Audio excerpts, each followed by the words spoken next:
cesse d'être un sommet du G7. On est trop habitué.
Recevoir un soir Le juillet.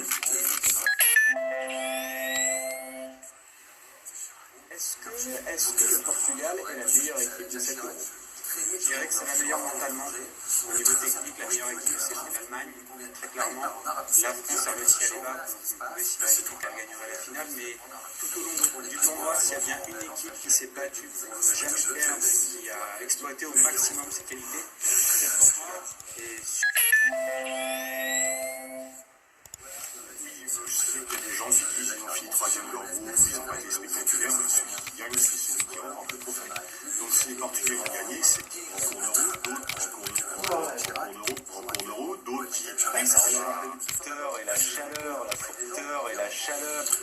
chaleur, la fournaise de Dessine et ce match nul, 3-3 face à la Hongrie. À 2 reprises, ils sont menés au...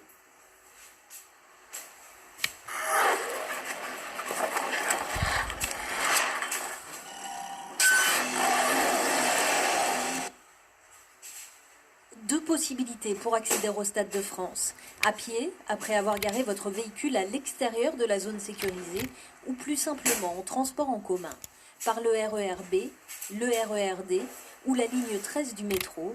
Des autocars font aussi la navette depuis le terminus de la ligne 12. Des itinéraires sécurisés, les forces de l'ordre et des volontaires sont déployés pour diriger les supporters et encadrer leurs déplacements. 6 points d'entrée au stade sont mis en place, dont 4 réservés aux supporters. Seuls les spectateurs munis de billets peuvent passer et les billets pour diriger l'itinéraire sécurisé navette depuis le terminus de la ligne 12. Des itinéraires sécurisés, les forces de l'ordre et des volontaires sont déployés. Facilité à l'entrée d'objets en Franchir le poste. Des barrières et terre passant les sacs et les vêtements. Les spectateurs sont dirigés vers les tribunes pour rejoindre leur place. Des mesures de sécurité qui vont rallonger le temps d'attente aux portes du stade. Tous ces contrôles pourraient prendre 1 heure. Le préfet de Paris conseille donc aux supporters d'arriver le plus tôt possible, à partir de 18h.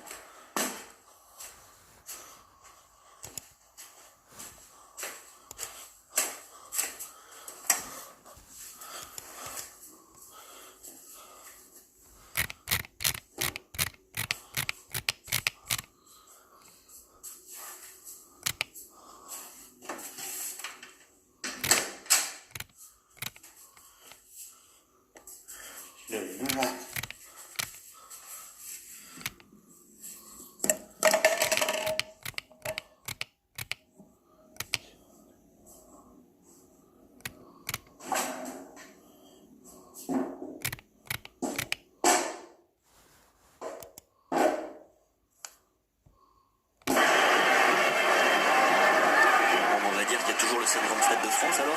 Attention, ce contrôle Clichy. Oh là là, ça pourrait être dangereux avec. Il est pas hors jeu. Allez Rémi. Allez Rémi. Allez Rémi. La frappe de Loïc Lamine. Oui. Des sourires. Des sourires. Des sourires. Des sourires sur les visages français. Elle est sympa cette image entre Philippe Mexès et Gourcuff. Oh que ça. Il faut noter aussi le très bon match d'Alougara. Très bon match d'Alougara. Du spectacle, le soutien du public, mais surtout le résultat. Vous avez eu les trois. Oui, on a eu une bonne deuxième mi-temps. La première mi-temps était un peu difficile. Je pense que les Roumains étaient bien organisés. Ils nous attendaient, ils ne prenaient pas trop de risques. Mais c'est vrai que si on analyse bien le match, que ce soit au niveau défensif ou au niveau offensif, il y a de grandes satisfactions. Les Roumains auraient pu marquer.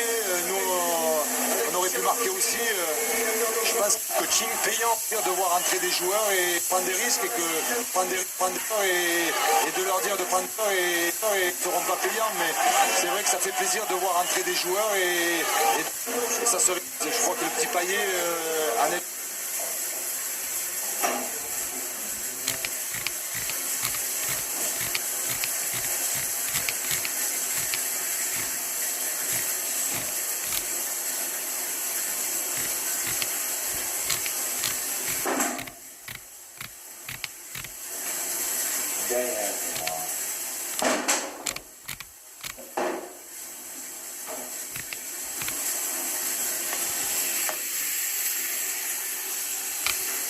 Salut, c'est Karim Benzema. Bonjour, c'est Hugo Lloris. Salut, c'est Yann M'Vila. Rendez-vous au Stade de France. 180 minutes pour se qualifier à l'Euro 2012. 2 matchs au Stade de France à 21h. France-Albanie le vendredi 7 octobre et France-Bosnie-Herzégovine le mardi 11 octobre. Billets à partir de 10 € pour chaque match. Retrouvez toutes les infos sur fff.fr.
Et soyez les bienvenus si vous nous rejoignez. Nous sommes en direct du Stade de France, un stade survolté. Il est 20h40.